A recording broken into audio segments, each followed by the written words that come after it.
the COVID-19 pandemic.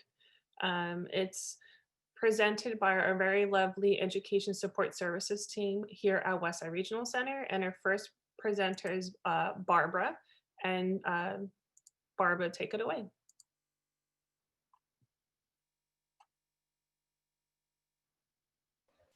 Thank you, Sandy. Yes, I was muted. Sorry about that. Well, welcome. We're so excited to share this information with you. As Sandy said, this is from Westside Regional Center's Education Support Services. Our team is unique. No other regional center has a team like we have that assists families with IEP process, information, attend IEPs, and actually hold collaborative forums with education agencies in our area. So we've got a good relationship going. But today we're going to discuss what's going on with changes in special education since we're in this new normal of COVID. We'll go over your educational rights, how to get the most out of your IEP and ITP, and tips for success for doing virtual learning.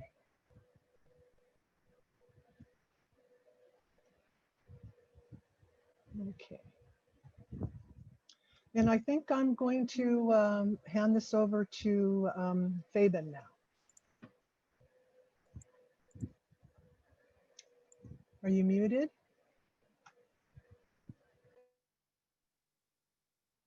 Thank you, Barbara.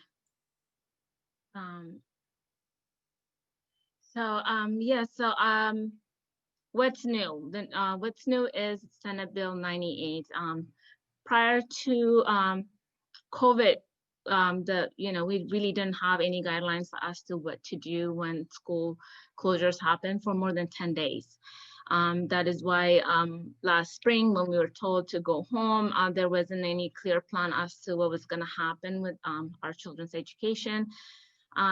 Fast forward, Senate Bill 98 was amended to address these issues, and this closures can be they're called emergency conditions, and they can be it could be a natural disaster such as fires, flooding, or it could be a pandemic like COVID-19.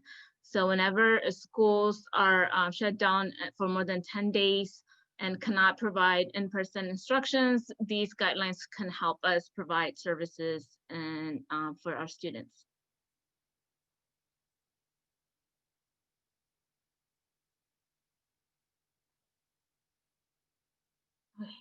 So there's two instances where distance learning can happen, and that's when a child is medically fragile or is at risk for in-person instructions, or is self-quarantined because of possible contact with COVID-19.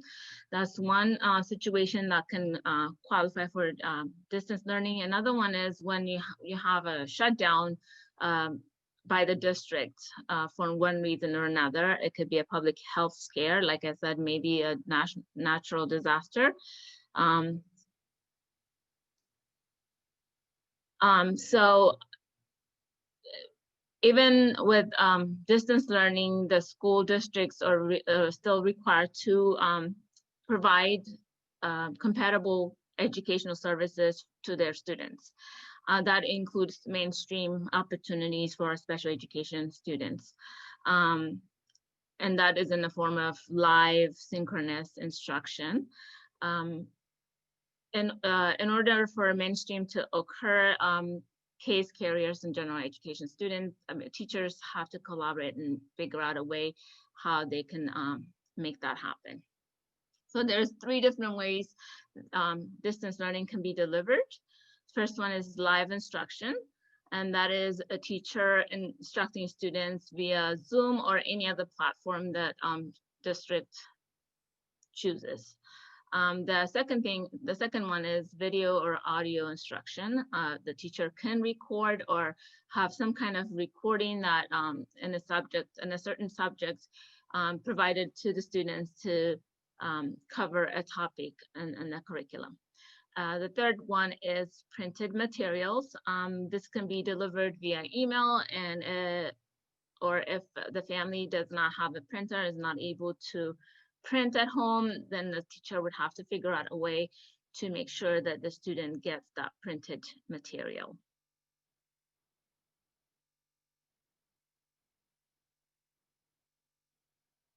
So now I'll hand it over to Ron to discuss what are the school districts required to provide.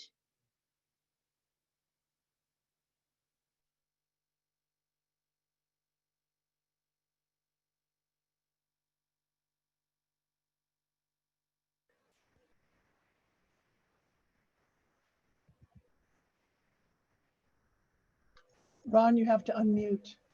Yeah, I couldn't, the button didn't work. Thank you guys. Good. Go back to the sorry about that. Good glitch here. So we're at the point where we discuss in terms of what the districts are required to provide. These are devices, you know, a student access to internet connectivity devices, you know, to participate in an educational program. These could be Chromebooks, iPads, laptops, you know, anything that needs and requires access to these as well, like the stylus pen for some students. These are some of the programs, educational programs that can continue through remote learning. The quality and challenging content aligned to grade level standards equivalent to in-person instruction. Now that means that all students remain, even special education or in access to gen ed, they require access to the core curriculum. However, in students that can access, you know, grade level work, it could be chunk, which means lesson work on assignments. It's similar to in-class work. The supports to address the needs of the students. Now that goes in line with what the districts are required to do during this pandemic and distance learning.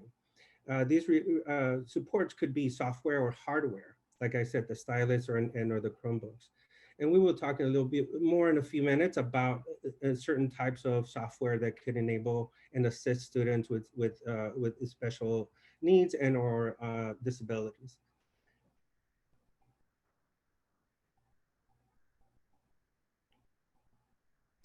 The next one would be special education related services and accommodations as required by the IEP and ITP.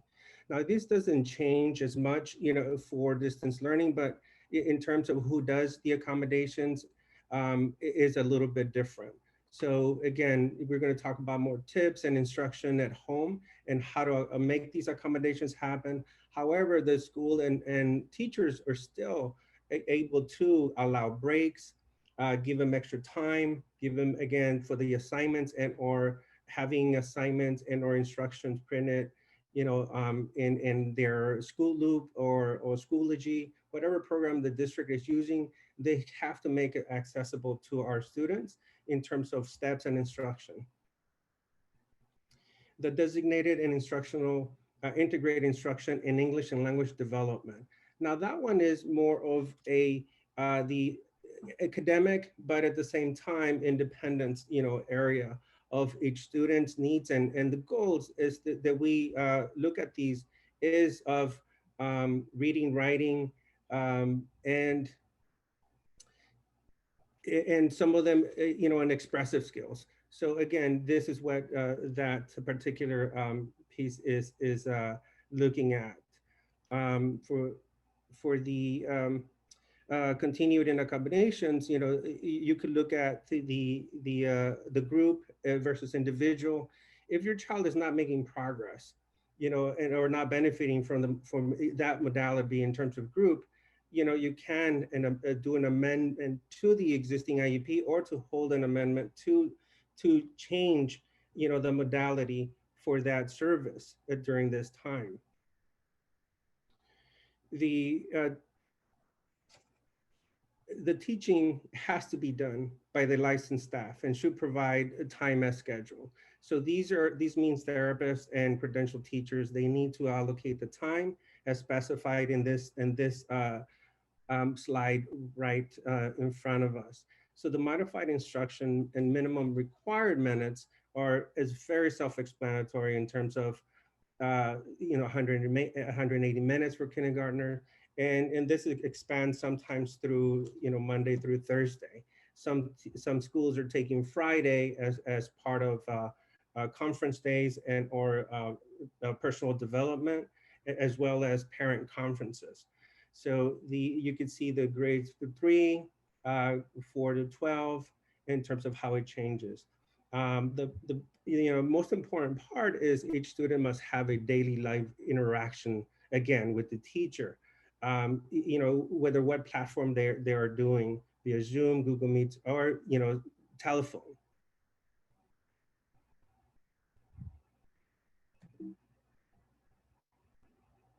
Okay.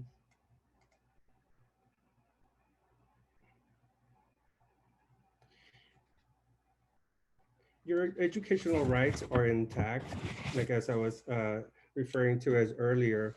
The IEP and the IDEA, it reflects to what the IEP is supposed to have. All the accommodations, goals, team members, service minutes, as well as the ITP has to have goals, has to have a trajectory in terms of how that goal is going to be met, whether it's outside of the school, giving opportunities, and or giving activities to do and plan ahead.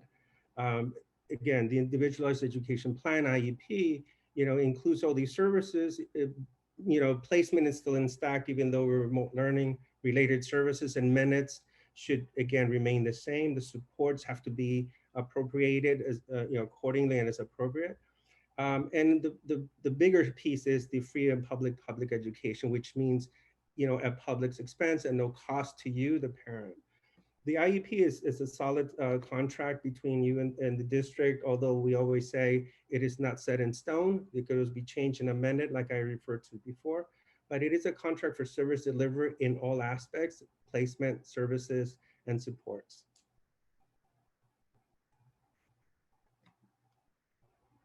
Feben?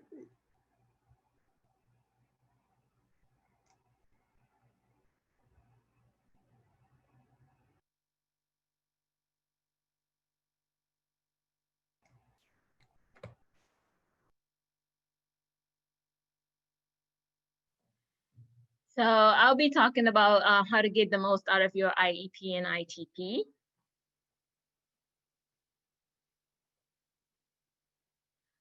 So first things first, and it's always been important to be very organized in terms of how we can collect and store information regarding our children's education.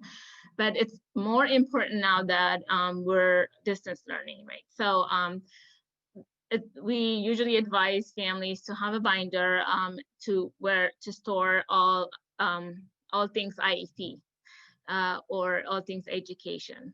So the first thing that we should store is a communication log. That includes identifying important people to contact concerning your child's education at the school. That includes usually the AP would be responsible coordinating the special education. So have that person's information, email and phone number. If the child is receiving speech services, then we need to make sure that we have the speech pathologist phone number and email address, and so on and so forth. All the teachers, related service providers, aides, whomever is in charge of your child's education, we should have contact information for those people. The other part of the communication log is making sure that whatever you're communicating with the school that has to do with the IEP and your child's education that's significant enough, you should have in writing. So if, let's say, you get a call from either an administrator from the school or a teacher, and they have a conversation about things in the IEP, but so you follow that up with an email and saying that as per our conversation, this is what I think happened, or this is what we talked about. So when you do that, if the information you grasped from the conversation is incorrect, the other person would have an opportunity to correct that and say, well, it's actually, I meant this way or that way. So we have clear understanding of what's been said, what was talked about in writing. So those communications should go into that binder. Another one is evaluation. So all the most recent evaluations should be in that binder to just make sure that if we have questions as to where the child stands from the last evaluation, then you can go back and take a look and get that information. Also the IEP, and for those kids in high school, the individual transition plan also should be included in this session and be saved in this binder. The other one is progress report, and that can be report cards or anything that comes from the teacher regarding the child's progress and their goals, or in general, how they're doing in the classroom. That should be saved in this binder. Another thing that we should be saving is sample work. Obviously, we can't save everything that the child does, but we can definitely pick and choose very important work, something that shows real good progress, something that shows a lack of progress, a lot of, just standing still, or something that shows regression. Those are all important documents that we need to save in that binder. Another thing is behavior log. So if there is any behavior issues, if the child is not able to attend classroom and is having a difficult time, if there is a back and forth between you and the teacher about behavior issues, that should be logged and put into this IEP binder. And I'll talk about why exactly that we do that at a later time. So there are 3 reasons as to why we document things, and we make sure that we have clear and we know where those documentations are. That's one. The first thing is clear communication. Like I said earlier, we want to make sure that we understand what's been told to us, and we understand, or the staff understand what we're communicating, our concerns. So we want to make sure that we have clear communication and we have it in writing, so there's no ambiguity as to what should happen, what's happening.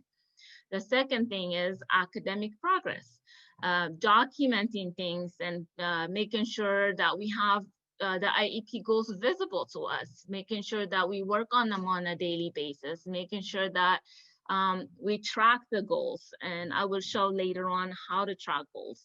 And those are very important things to do to make sure that we track the child's progress. And if there is anything significant happening, then we can intervene right away and make sure that those things are resolved. So the third thing is compensatory education. So in documentation, we can definitely make sure that all services are delivered according to the IEP. And if there are any missing related services not given to the child, or anything that's missing that caused the child to regress, we can definitely document that and later make our case with the district to have some compensatory education services. So this is a goal tracker that I made. This is not a real student, but I just made up the goal, but it kind of shows how we should be. This thing is moving on its own, I'm sorry. And so how we can track goals. So we can, and you can modify this to your needs, to your child needs. You can have space where you write notes, you can make this as you wish. But so all this information should be found in the IEP of the child. So let's say Noah had his IEP today, September 29th. So we'll have Noah will independently read at a 2nd grade level at 80% accuracy a year from now, as measured by work sample and teacher observation. That is a goal a year from now. And it won't say a year from now, it would say September 29, 2021, right? So the present level would be Noah's reading at a 1st grade level with minimal support. We want him to read independently a year from now, but he's right now reading with minimal support, he still needs support at a 70% accuracy. 70% of the time he's able to read correctly. So the first benchmark would be 3 months from now, and how the date. Noah would read a 1.3 grade level with 60% accuracy and as needed support. So Noah should after he learn a additional quarter, he should be reading at a more level with less accuracy, but as needed support. We're only giving him support as he needs it. We're not just providing support. This is the benchmark, let's say, right? So 3 months from now, you would look at the goal and see where your child is in their progress. So he could be doing very well, and he's reading at 1.5 grade level, and he's doing 70% of accuracy. That's good. So it's working. What we're doing is working, so we continue to do that. Or he's at a standstill. He is still at first grade. He's not making progress, but he's still there. So maybe there are things that we can change. Maybe there are accommodations that we can add to the IEP that would help facilitate that would help him grow a little bit. Or there is regression. You know, he is no longer reading at a first grade level, or he's reading at a first grade level, but with a lot more support and a lot less accuracy. That's regression. So we need to see that and say, well, you know, this is what's going on. What can we do to help, right? So tracking the goal would give you a visual as to how your child is doing. So another documentation is, you know, classroom time. So is the child attending the classroom? Hopefully, yes, right? So Monday, what time the classroom class time starts, and if there were any services delivered during that time. So just document that. So that would kind of help you making sure that the child is being served as the IEP requires. So the other one is tracking related services. That could be occupational therapy, speech therapy, physical therapy, adaptive PE. So we want to make sure we make a note from the IEP as to how many minutes is the child, does the IEP suggest that the child should be getting those services for. And then we go ahead and document how much time is he actually getting. So if Noah is supposed to get 60 minutes per week of speech therapy, but somehow, you know, things got out of hand and speech pathologist is pretty busy, she's only come to see Noah 30 minutes a week. So we want to make sure that missing 30 minutes is owed to Noah and is provided to Noah even at a later date. So documenting those hours would allow us to see if there are any missing related services, and then we can make sure that those hours are made up. So I talked about maybe there are things that we can put in as accommodations to make sure that the child is served in the distance learning. So I'm going to give an example of what that look like. So for instance, if a child that has that has difficult time reading and understanding instructions can have an existing accommodation in his or her IEP to have a designated reader or hear instructions spoken aloud. So usually in the classroom setting, the teacher herself or himself would read it aloud or would have a designated person to read the instructions aloud to the students. However, that's probably not going to be possible in distance learning, a lot of moving parts, so it's probably difficult to do that. So an alternative for virtual learning could be record the teacher reading the instructions, send it in with the assignments. That would be one way we can support the child. Or have a text-to-speech technology or an app provided to the student, so then we can help support that student. But we won't be able to do all this if we're not tracking goals, if we're not tracking the progress of the child, and we don't know they're falling behind, or we don't know, we kind of know where they're falling behind, but we don't know exactly where. So tracking those goals would actually help us identify specific problems and address them that way. So another thing we could look at is maybe giving families resources outside the school. Like maybe Microsoft has an immersive reader that's also available in Google Suite. That would be another support for the student. A narrator is another software that from Microsoft that the child could use, or Office Lens is another one. So these are things that we can find out and help the student better access his or her education. So what are some tips for academic success and learning from home and distance learning? So first thing is maybe, the workstation itself, how it should be organized. It's a really great idea to, especially for our kids on the autism spectrum, to make sure that we separate the workspace from the resting space, the bedroom, if it's possible. So that would minimize, a lot of kids with on the autism spectrum do have difficulty generalizing. So that would minimize frustration, lack of sleep, and things like that by just separating those two. Another thing we can do to help is making sure that we keep the accommodations in the classroom in mind when designing the learning environment for our kids at home. That could include visual schedules. If the child is able to read and is really good at learning, so we can have it written, we can have the visual schedule written. If the child has difficulty reading, then we can add pictures to the visual schedules. Another thing we could do is checklists. That would actually give power to the students. Every time they're completed a task or an assignment, they check it off. So that's kind of like an accomplishment, and it also gives them a visual as to how much work they have left to do. The next one is space for movement breaks or adapted PE, or it could be PE as well.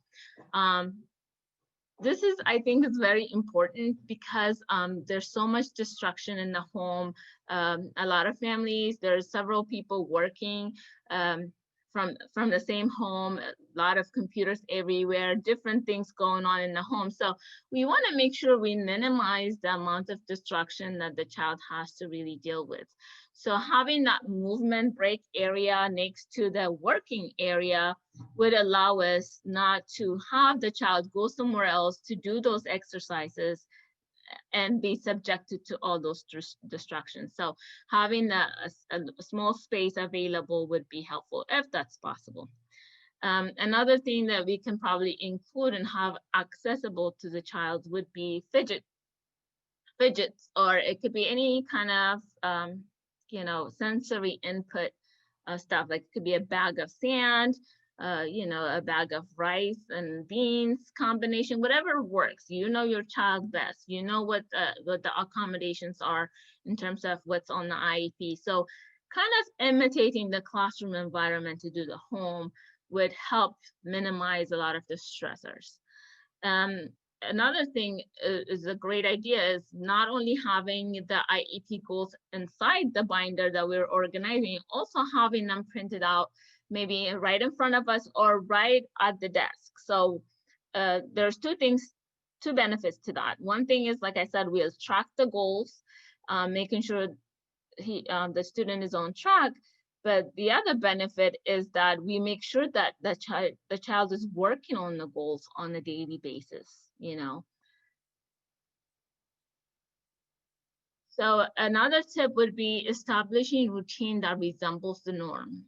Again, in some of our kids, routine change is very difficult. So, and right now, COVID world has knocked out all the reality from around us. So having something, a routine that resembles the norm, that can include like, getting up at the same time, like we used to when we had to go to school, right?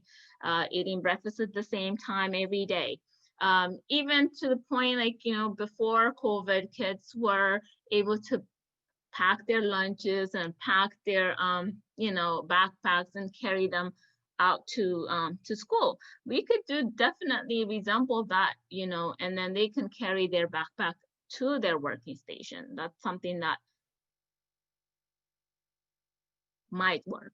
Another thing is be realistic. We have to be realistic about our expectation, about ourselves, about what's going on, and about the child as well. So having realistic expectation can definitely reduce stressors. Giving choices would empower students. It would allow them to have a say in what they want to do. You can kind of control as to what choices you're giving, so then you have some control in that sense. That giving them a choice would allow them to empower them to have a say, and because they had a say in it, they're less likely to fight you on it, right? So another one would be to use reinforcer, whether it be something tangible that they really like, edible, or it could be a verbal praise or high five, whatever was working at the school that they were using and it was on the IEP, then we can replicate that at home too. The last one is don't sweat the small stuff. I mean, right now we're all stressed out. There's so much going on. I think rather than focusing on the little things that's not happening, maybe it's kind of better to kind of focus on a big picture. That would be better for everybody's mental health.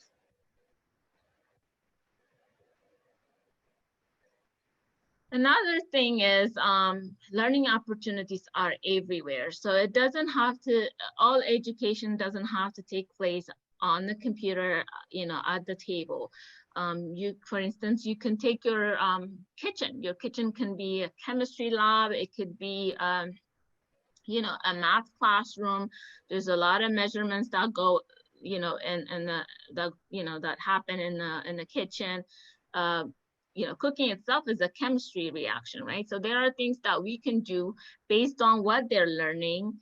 And we know what they're learning because we have an opportunity to look into their classroom nowadays, right? So this is opportunities we never gotten before. We didn't have the opportunity to go into the classroom on a regular basis and see what they're learning. So we can kind of bring the classroom out to the kitchen, to the living room, anywhere, and be able to teach different skills.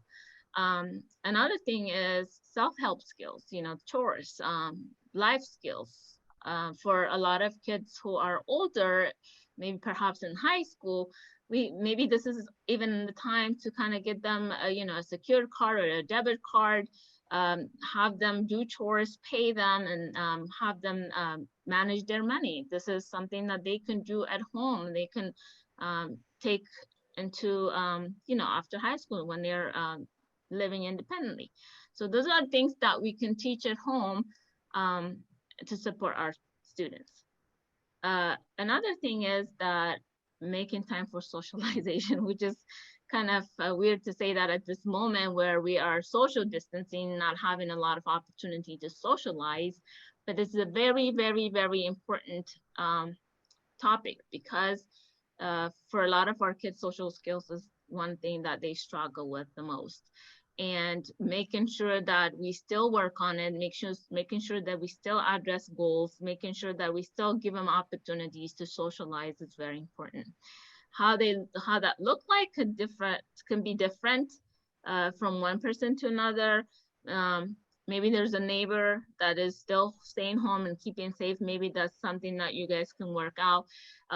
There is an opportunity to make sure that you have contact with other families in the classroom to be able to maybe schedule a Zoom play date or something like that, or a game night on Zoom. There are different possibilities that you can explore, but making sure that socialization is being addressed is very important.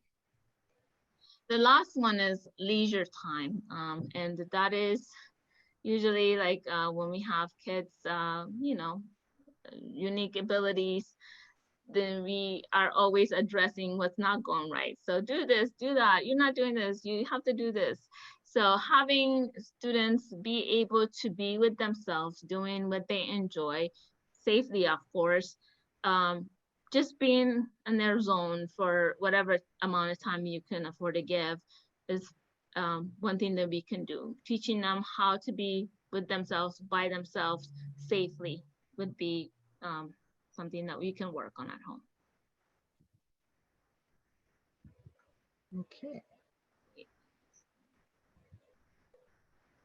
Okay, now support and services with Barbara. Okay, I'll take it from there. Thanks so much, Feben. That was a lot of great information. We do have this information together in a special ed packet that's available. You can either, we'll have our information up in a bit. You can either contact us, email us, and we'll get it to you, or you could work with your service coordinators. So at Westside Regional Center, our education support services is part of our team, but as I mentioned before, it's unique to no other regional center has an education support services team. So we work closely with our service coordinators, and we want you to know that there might be other services that you can let me go back. You can connect with your Westside Regional Center service coordinator about, and that would be maybe social skills group. So keep in contact with your service coordinator. So you can contact your service coordinator directly, or you can contact your education support services team directly. We've been providing this special education support. Actually, it started in 1998 at Westside Regional Center. And at that time, it was just a small team. It was just myself. And then over the years, we got busy and we added our team members of Ron Lopez and Feben. So we've been working as a team, providing IEP assistance, explaining, attending IEPs with you. We can also help you if there's a disagreement with your IEP in terms of alternative disputes, or doing the next step in terms of mediation. So we're available and here to help you. Here's our contact information. I'm the team leader, Barbara Marbach. You've got Ron Lopez, and you've got Feben. And like I said, you can contact us through your service coordinator or contact us directly. What we will need in order to provide target assistance to you is a copy of your most recent IEP, because that's, as Ron had mentioned, that's the contract for service delivery. It's not necessarily a contract for success, but if it's signed, then the school district is responsible to provide you with what is in the document. Some families feel like they're not really happy with what was in the IEP, so they're not going to sign it. That is not a way to address your discontent with the IEP. It's better to sign. You can sign in disagreement. You can sign in partial agreement, but you just don't like that they're not providing enough speech therapy or OT therapy. And then you can meet to resolve just those issues. But it's very important to either sign an agreement or sign in disagreement so we can move on and get that issue resolved. And again, the education support team can help you with that, with those disagreements in the process. The other thing we do have are informed, our education partners support group, the IEP support group. This is held the first Thursday of the month. It was great when we were doing it in person, but it's still good when we're doing it virtually. But this is when you can bring, come to the meeting if you have a particular issue you want to talk about, or if you have a particular issue on your IEP you want to gather some information about, or we get a lot of families that are just transitioning into the IEP process with children exiting from early start, turning 3 years old, and then the school district is the primary provider of supports for the student in terms of learning. Regional Center can help you with in-home situations like respite or social skills, but in terms of accessing the curriculum, it's specifically a school district responsibility. And for a lot of families just coming into the IEP framework, it's very confusing because it's so different from what that support dynamic looked like when the students were in early start, and then come to a school district piece that's much more limited, only about accessing their public education. And so what is a public education for a 3-year-old? It would be preschool, right? So you would want to know a little bit about what the preschool curriculum is. And we share this information in the IEP support group, and it's open to anyone. You don't have to be a regional center client to attend our IEP support group. But if you do need targeted special education advocacy from our Westside team, you need to be a Westside team client.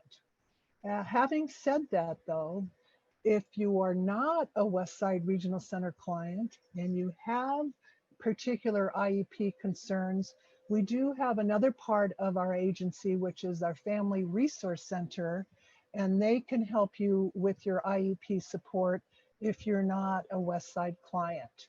So there's a lot of resources available to you. And again, it's all together in our Westside Regional Center packet. So we talked about some other skills that are available, other supports that are available to Westside clients. And these are social skills programs. These are time-limited classes, opportunities for the kids to interact with some targeted intervention and skilled people that can help provide prompting and other supports to help the children learn how to interact with each other. You know, it sounds easy for those of us that don't have the challenges, but there's a lot involved in terms of interacting. It's eye contact, it's responding to a question when someone has asked, it's being appropriate in your response. So our social skills programs help with that. The other thing that's available to families through your service coordinator is respite. And this is assistance with the care and supervision with your child at home. So again, your service coordinator can tell you and assist you with accessing this service. There's a particular times and hours that are available, and your service coordinator can give you those specifics. The other thing that we have is what we call specialized supervision, and that's during after school hours, although again, check with your service coordinator because we're not particularly having school or after school hours, and there might be sometimes it's appropriate during the day, but this would all be something specifically to check in with your service coordinator. We also have these great resources that are available on our website. This is information more about the supports and services, what they are, how you access them, and divided into 2 categories, from children from 11 to 17 and then from 18 to 22.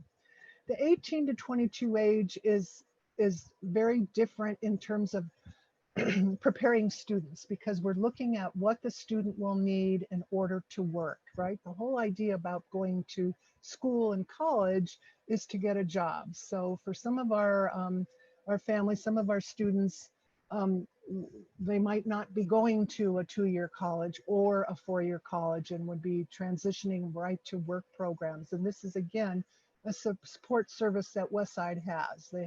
We have vendors that do supported employment that will actually train the individual for a job.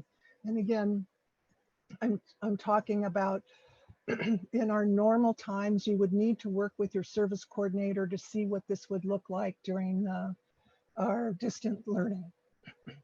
So the 18 to 22, in terms of working with the school district, is specifically providing the student with some work opportunities so they have that practice and they'll be ready to work at a job once they exit school at 22. And I think we're wrapping up here. I think we're finished. So let me go back. I'm going to go back to my slide here. Helpful resources. Okay. Here's other information about Westside Regional Center. I talked a little bit about the transition piece, and this book actually breaks it down from step to step on how to prepare for exiting from school.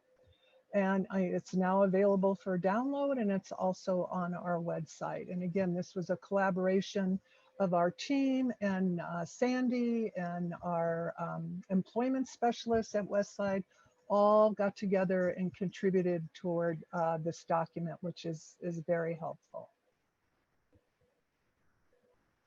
The other thing we want you to be aware of are these links in terms of more specific information. Of course, the first thing we would want to do is to make sure we have the information for our local school district. They often have not just your teacher's information or your school information, but the district as well would have classes and trainings and information that you would want to know about that could be helpful. The other thing that is a very, very good resource with a lot of specific information is the California Autism Professional Training and Information Network, or CAPTAIN. It's not just for individuals with autism, it's also for individuals with developmental disabilities. But the strategies are appropriate for folks with autism or intellectual disabilities. There's a lot of information in terms of some goals information, how to address some behavior difficulties. So this, and there's some great strategies. And this, the CAPTAIN network is a statewide network of special ed professionals across the state that meet regularly to share best practices in autism. There's always a lot of research going on. These are evidence-based best practices. So that information is on CAPTAIN. The California Department of Education, you would want to check on that. This is where the latest information in terms of the changing of the regs, what's going on in terms of the virtual learning.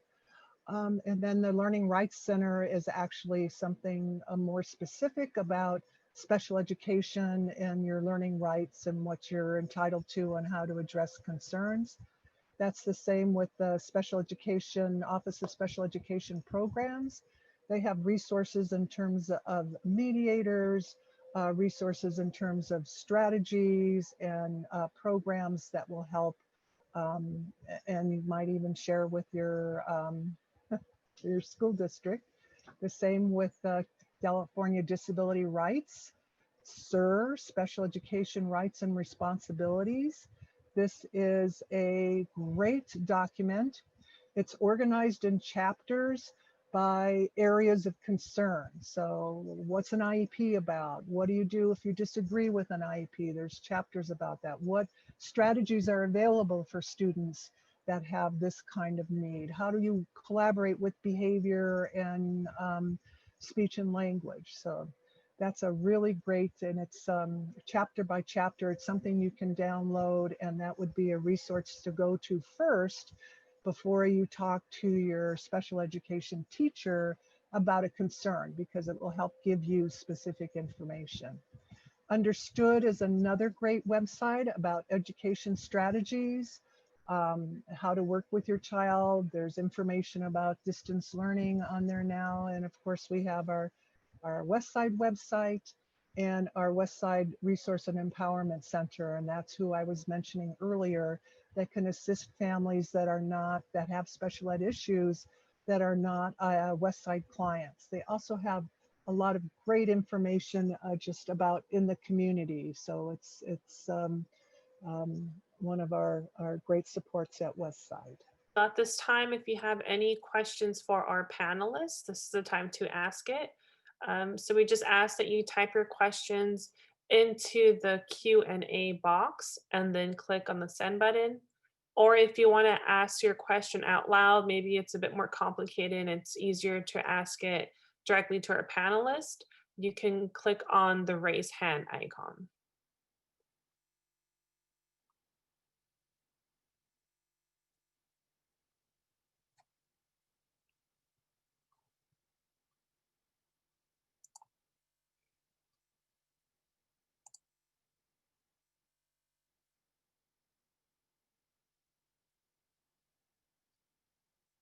Okay. Just a question. So is there a form that families have to fill out when they're requesting assistance from the Education Support Services team? Or they just send you an email and request for assistance?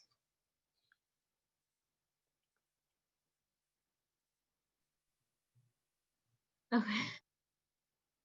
You can take it, Feben, go ahead. Okay, so usually the families will reach out to their service coordinator, or and the service coordinator will fill out a form and send us, if there's an IEP on file, they'll send us an IEP, then we review it, and then we'll call the family and talk about the concerns, and we go from there. But as we mentioned before, or as Barbara mentioned, you can definitely contact us and we'll link to the service coordinator. We want them to be in the loop with everything that's going on at school and keep them informed so they can access anything for us and help us along the way. And in case we're not able to be at the IEP, they're well informed and we've met with them along with you. There's been questions in the past about whether families will have access to interpretation. Let's say that they speak a language that the team does not speak. Will they be able to access an interpreter so that they can have a meaningful meeting with either one of you, to get their IEP support? Go ahead, Ron. Absolutely. Absolutely. We've been able to accommodate, I think, and if we're not able, and one of us is able, and if it's not an English speaking sort of family, the district does accommodate, but for us, we can definitely get accommodated by through the service coordinator or through ourselves and our team to get an interpreter. We do have a couple of people on our team that are bilingual. Ron speaks Spanish, and Feben, it's Aramaic? Amharic, yes. Okay. I don't really see any additional questions. So we just want to thank everyone for participating in our webinar. We will be announcing our webinar in October soon. And then our upcoming webinars will be about employment, mental health, physical health, and about living independently. So you'll find out about if you're, the goal of your young adult is to live on their own, about options and how to pay and how to access support. And our last one would be taking place in February. We'll talk about how to create your one-page profile. So if you have not done so, please feel free to visit our website at westsiderc.org, or you can just simply type it on your search engine, Westside Regional Center. You can sign up for our newsletter where you'll find out about any additional trainings we'll be offering. And also we're gonna have a, during the month of October, I'm not sure, Rhiannon, when you talk about that, we're gonna have an employment awareness month where we're gonna have every Wednesday, there's going to be a webinar talking about employment during the COVID-19 pandemic. So if there's something you're interested in, we do have the links on our social media and on our website as well. But any other closing comments from our panelists before we end our session? Well, I hope you found that this was helpful. We do have other trainings available. Specifically, we have a very long training that goes into detail about the IEP process itself.